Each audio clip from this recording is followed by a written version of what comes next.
नमस्ते friends, welcome to home happiness and life with प्रतिमा।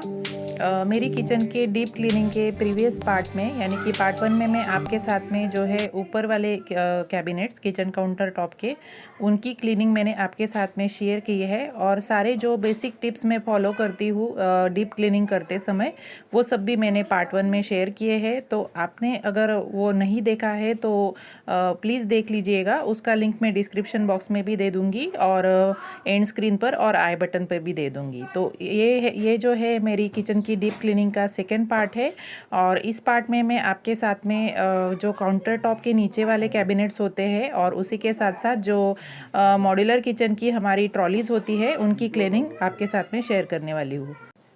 तो सबसे पहले मैं जो है जो हूँ किचन की ट्रॉलीज़ की क्लीनिंग करने वाली हूँ। तो यहाँ से जो भी मैं मेरी ट्रॉलीज़ की जो बास्केट्स है उन्हें निकालूंगी। तो उन्हें रखने के लिए देखिए मैंने बेड पर एक पुरानी बेडशीट बिछा दी है और मेरी जो किचन की ट्रॉलीज़ है इनकी जो बास्केट है वो इस तरह से देखिए मैं निकाल पाती हूँ। तो इस तरह से मैंने इन्हें बनाया है।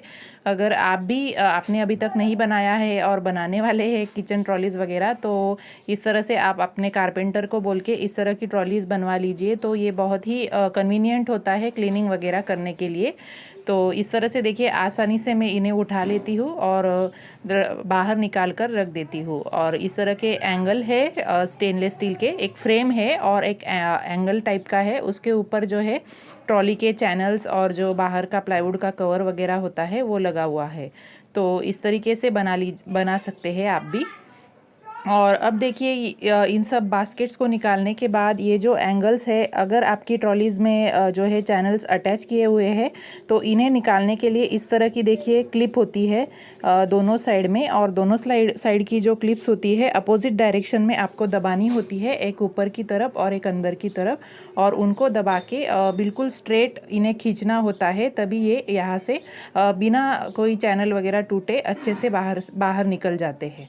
तो इस तरह से आप चाहे तो बाहर निकाल कर भी क्लीनिंग कर सकते हैं। पर मेरी जो है बास्केट्स निकल जाती है तो मैं अभी यहाँ से जो है ये जो एंगल बनाया हुआ है, ये जो फ्रेम बनाया हुआ है इसे नहीं निकालूंगी।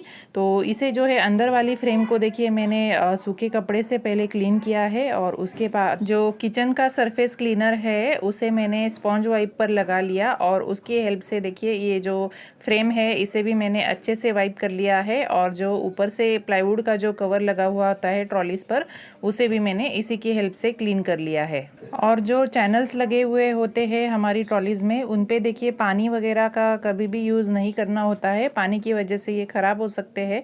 तो उन्हें देखिए इस तरह से टूथब्रश से मैंने क्लीन कर लिया है। आप चाहे तो यहाँ पर जो है तारपीन का तेल यानी टर्पेंटाइन ऑयल का भी इस्तेमाल कर सकते हैं इसे क्लीन करने के लिए। और ये जो एक ट्रॉली है जिस पे मैं कुछ जार्स वगैरह रखती हूँ तो ये इसकी जो बास्केट्स है ये अलग नहीं हो पाती। इस तरह से देखिए बास्केट्स में ही चैनल लगे हुए हैं तो इसका मुझे चैनल निकाल कर इसे निकालना पड़ता है। तो इस तरह से देखिए इसे भी मैंने निकाल लिया है। और इस तरह से देखिए इनमें जो है कभी कभी जाले वगैरह लगे हुए होते हैं तो उन्हें मैंने इस तरह से डस्टर की हेल्प से, इस तरह का जो डस्टर आता है उसकी हेल्प से मैं क्लीन कर लेती हूँ। बहुत अच्छे से क्लीन हो जाते हैं इससे।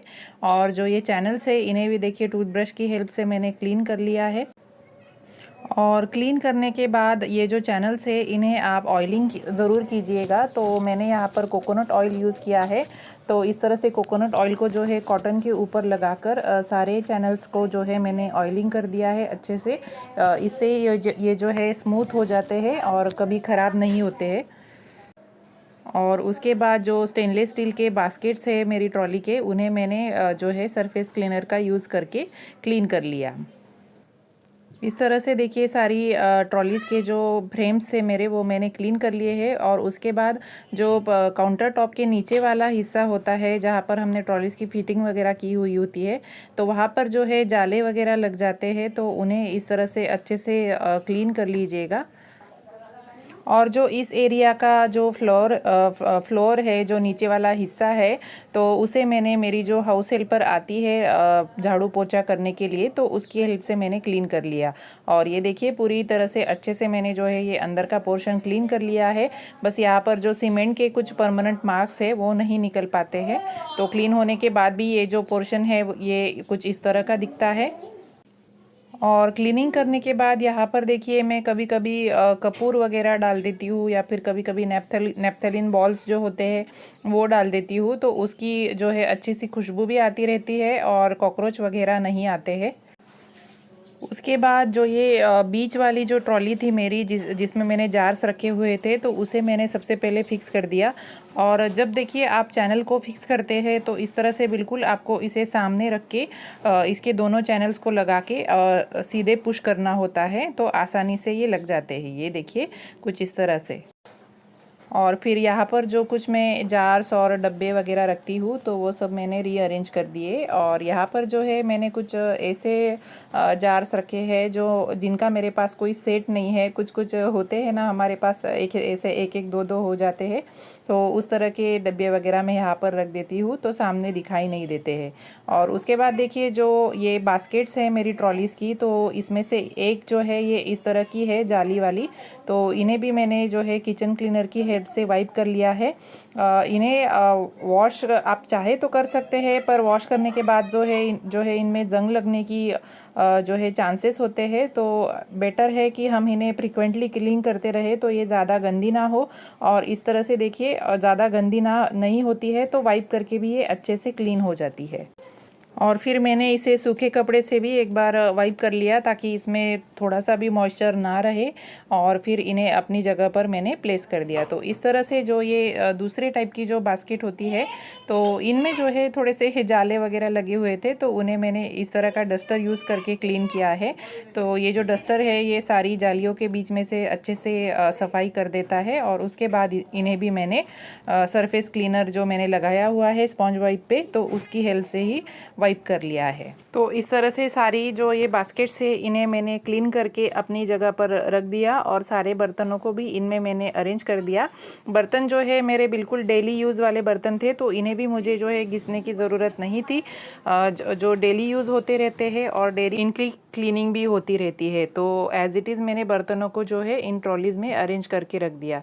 उसके बाद बारी आती है जो काउंटर टॉप के नीचे वाले कैबिनेट्स है उनकी। तो यहाँ पर देखिए 2 कैबिनेट्स हैं मेरे, और एक में मैंने इस तरह से कुछ कंटेनर्स वगैरह रखे हुए हैं, और एक जो कैबिनेट है वहाँ पर कोई शेल्फ वगैरह नहीं है, वहाँ पर मैं एक्स्ट्रा सिलेंडर और एक्स्ट्रा ग्रॉसरीज वगैरह ऐसा कुछ सामान रखती हूँ।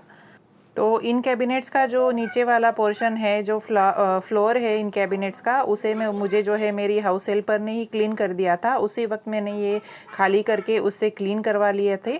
और यहाँ पर भी देखिए कुछ परमानेंट मार्क्स है वो नहीं निकल पाते हैं। और उसके बाद जो ऊपर वाला शेल्फ था इस कैबिनेट में, तो उसे भी मैंने खाली करके क्लीन कर लिया है। सबसे पहले जो है ड्राई मैंने इसमें डस्टिंग कर ली, और उसके बाद सरफेस क्लीनर से और स्पॉन्ज वाइप की हेल्प से वाइप कर लिया। और इसमें देखिए ये जो लक्ष्मण रेखा का जो ये चौक आता है वो मैं लगा दूंगी, क्योंकि यहाँ पर मैंने फूड कंटेनर्स रखे हुए होते हैं, तो यहाँ पर चींटियाँ वगैरह आती रहती है। तो इसे प्रिवेंट करने के लिए देखिए सफाई जब हम करते हैं तभी आप इस लक्ष्मण रेखा को भी लगा दीजिए जहाँ पर भी आप फूड कंटेनर्स रखते हैं। और लाइनिंग के लिए देखिए जैसा प्रीवियस पार्ट में मैंने आपको बताया था, जो ये पॉलीथीन का शीट आता है बच्चों के बुक्स को हम कवर लगाते हैं, वो वाला शीट मैंने यूज़ किया है। उसे मैंने जो शेल्फ है उसकी साइज़ में कट करके सेलो टेप की हेल्प से यहाँ पर स्टिक कर दिया है, और बहुत अच्छे से ये फिक्स हो गया है, बिल्कुल भी हिल नहीं रहा है। जब भी मैं कंटेनर्स को हिला रही हूँ आप देख सकते हैं। और कंटेनर्स भी जैसा मैंने प्रीवियस वीडियो में आपसे कहा था कि मैं हर बार जो है ग्रोसरीज ख़त्म हो जाती है तो दोबारा भरने से पहले इन सारे कंटेनर्स को वॉश करके ही भरती हूँ। तो इस बार जब डीप क्लीनिंग कर रही होती हूँ तो मुझे इन्हें वॉश करने का बड़ा सा काम मेरा बच जाता है। तो इन कंटेनर्स को भी मैंने वॉश नहीं किया, सिर्फ वाइप करके मैंने इन सबको जो है रीअरेंज करके रख दिया है। और जहाँ तक बात आती है ग्रोसरीज़ को ऑर्गेनाइज़ करके रखने की, तो मेरा ग्रोसरी ऑर्गेनाइजेशन बिल्कुल सिंपल है। जो चीज़ मुझे जितनी हर महीने लगती है उतनी ही मैं लाती हूँ, और उस हिसाब से उसे जैसे 1 केजी में कुछ लेती हूँ तो 1 केजी का उसका जो साइज़ वाला कंटेनर है उसमें भर के रख देती हूँ। बस थोड़ी सी मैं कोशिश करती हूँ कि जो सामान हमें एक बार में लग रहा होता है वो हम एक जगह रखें। जैसे यहाँ पर देखिए दाल और चावल मैंने साथ में रखे हुए हैं। जो सामने वाला कंटेनर है उसमें दाल है, और जो पीछे वाला कंटेनर है उसमें मैंने चावल रखे हैं। तो इस तरह से आप एक साथ जो भी चीज़ें आप बनाते हैं उन्हें एक साथ रखेंगे तो आपको जो है बार बार कैबिनेट्स वगैरह खोलने की ज़रूरत नहीं पड़ती है। एक ही कैबिनेट खोलने पर आपको वो चीज़ें एक ही जगह पर मिल जाती है। और उसके बाद इनके जो डोर्स थे उन्हें भी मैंने जो है सरफेस क्लीनर की हेल्प से अच्छे से वाइप कर लिया है। और डोर्स को वाइप करते समय हैंडल्स और हैंडल्स के पीछे की जगह, डोर का जो ऊपर वाली जो पट्टी होती है, टॉप वाला हिस्सा होता है, इन सब ऐसी जो छोटी छोटी जो नुक्स एंड कॉर्नर्स होते हैं उन्हें बिल्कुल ना भूले। तो इस तरह से देखिए ये ट्रॉलीज़ में जो है बर्तन वगैरह मैंने अरेंज करके रख दिए हैं। इस तरह के ये जो प्लास्टिक के ऑर्गेनाइज़र है इसमें मैं छोटे वाले चम्मच वगैरह रखती हूँ, और उसी के साइड में मेरा ये लाइटर वगैरह होता है, और जो खाना बनाने में स्पून्स वगैरह लगते हैं वो सब भी मैंने यहाँ पर अरेंज करके रखे हुए हैं। और ये एक छोटा सा कंटेनर में रखती हूँ कुछ छोटी छोटी चीज़ें जो होती है, जैसे मेजरिंग स्पून्स है और कुछ हैंड मिक्सर के ब्लेड्स वगैरह है। तो ऐसी सब चीज़ें रखने के लिए यहाँ पर मैंने एक छोटा सा कंटेनर रखा है। तो ये चीज़ें जो है वो इधर उधर नहीं होती है, अच्छे से कंटेनर में अपनी जगह पर बनी रहती है।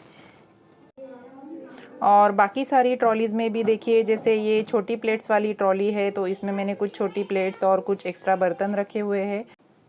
और यहाँ पर देखिए सारे जो पतीले और जो कटोरियाँ वगैरह होती है उन सबको मैंने एक ही ट्रॉली में रखा हुआ है। और जो हेवी बर्तन होते हैं जैसे कि प्रेशर कुकर, कढ़ाई वगैरह, उन्हें मैं इस तरह से नीचे वाली ट्रॉलीज़ में रखती हूँ।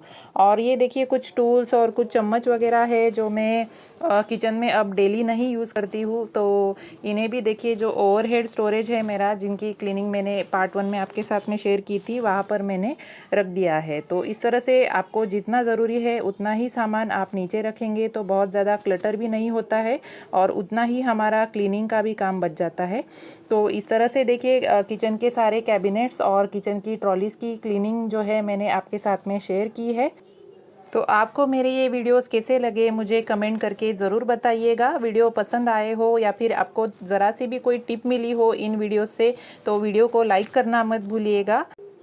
और आपने मेरा चैनल पहले से सब्सक्राइब कर दिया है तो उसके लिए आपका दिल से शुक्रिया। और अगर आप मेरे चैनल पर नए हैं और अभी तक आपने मेरा चैनल सब्सक्राइब नहीं किया है तो प्लीज़ कर दीजिए।